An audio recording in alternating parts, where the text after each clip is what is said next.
বলো তো আমাকে ভালো করে। সমস্যা হচ্ছে প্রস্রাবে জ্বালাপোড়া করে। সবাই জ্বালাপোড়া করে, এটা মাঝে মাঝে কতদিন থেকে? এই তো আপনার ম্যাক্সিমাম 3-4 বছর হবে। 3-4 বছর। হঠাৎ বেদনা করে। হঠাৎ করে বেদনা করে? জি। আচ্ছা।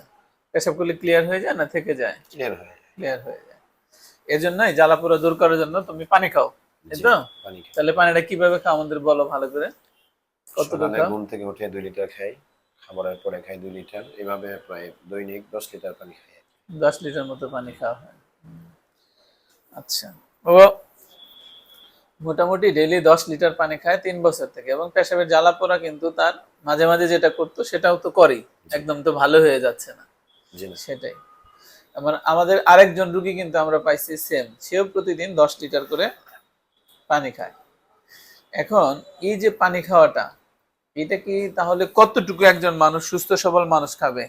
এখন ডাক্তারের কাছে তুমি, তোমার তো ডাক্তারই বলে দিছিল, আমাকে ডাক্তার ঢাকা থেকে বলে দিয়েছে ঢাকা থেকে বলে দিছিল যে বেশি বেশি পানি পানি খাইবা খাবে, প্রস্রাবে জ্বালাপোড়া বন্ধ হয়ে যাবে। বেশি বেশি জ্বালা পোড়া বন্ধ হয়ে যাবে।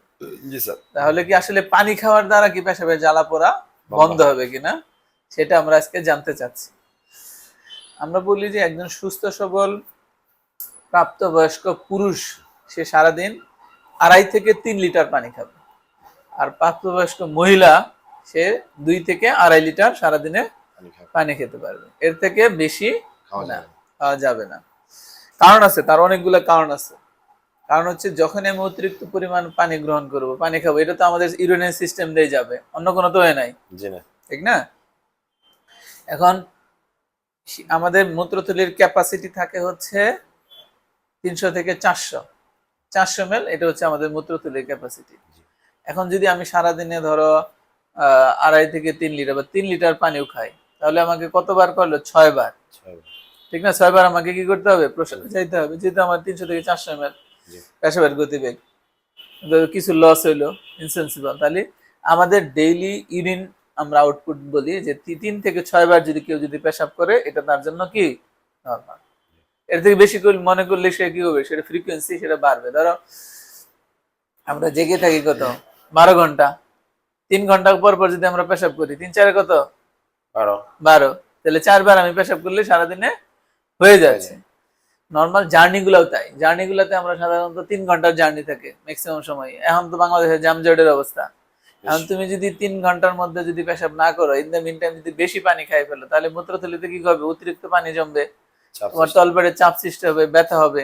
আর এই যে আমাদের মূত্রথলি যে ইপিথেলিয়াম, এটা খুব বেশি ভালো জিনিস না, এগুলা কি করে একটা আরেকটার সাথে লেগে থাকে, যাতে কেমিক্যালস, ইউরিন এটা তো আমাদের খারাপ জিনিস, শরীর থেকে বজ্র নিয়ে যায়, এই কেমিক্যালস গুলা তখন মূত্রথলির মধ্যে কি করতে থাকে, ঢুকতে থাকে, এবং এই জন্য ইন্টেস্টিসিয়াল সিস্টাইটিস হয়। তো সে তো চাচ্ছিল তার কি করার জন্য, পেশাবটাকে ভালো করার জন্য, জি। কিন্তু ধীরে ধীরে সেটা ভালো না হয়ে কি যায়, বাড়তেছে। বাড়তেছে। এই জন্য আমরা যখনই চিন্তা করবো যে পানি খাওয়ার ব্যাপারটা, সেই পানি খাওয়া আমাদের আইডিয়াল, আমরা বলি 30 থেকে 40 ml পার কেজি বডি ওয়েটে।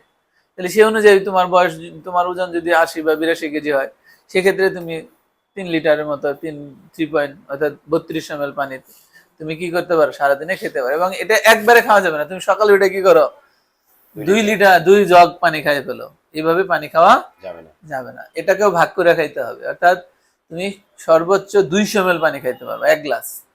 বেশি।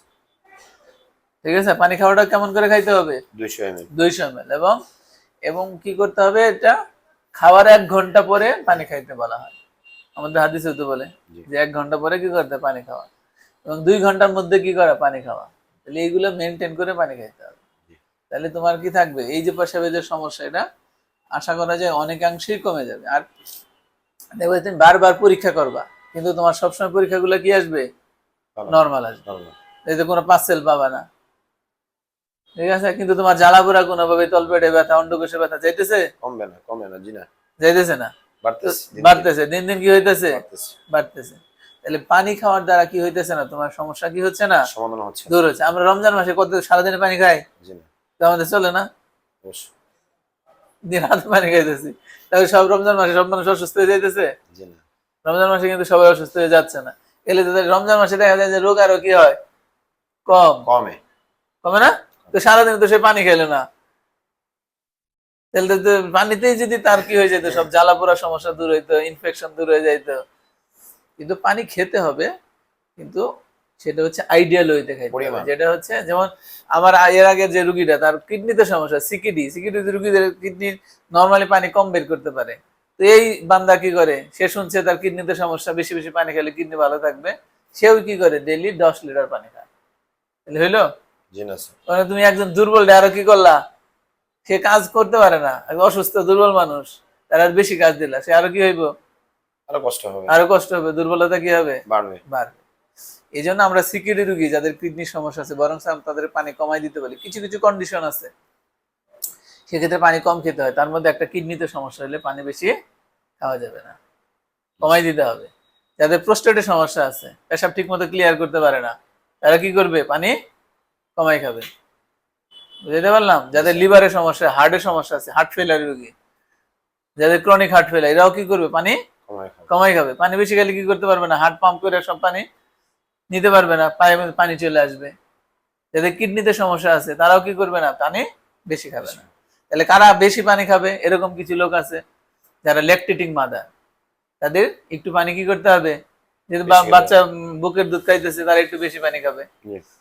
যদি সে ডায়রিয়া হয়, পাতলা পায়খানা হয়, বমি হয়, সে যদি হট ওয়েদার থাকে, অনেক বেশি কাজকর্ম করে, রোদ্রে কাজ করে, সেক্ষেত্রেও সে কি করবে, পানি একটু বেশি খাবে।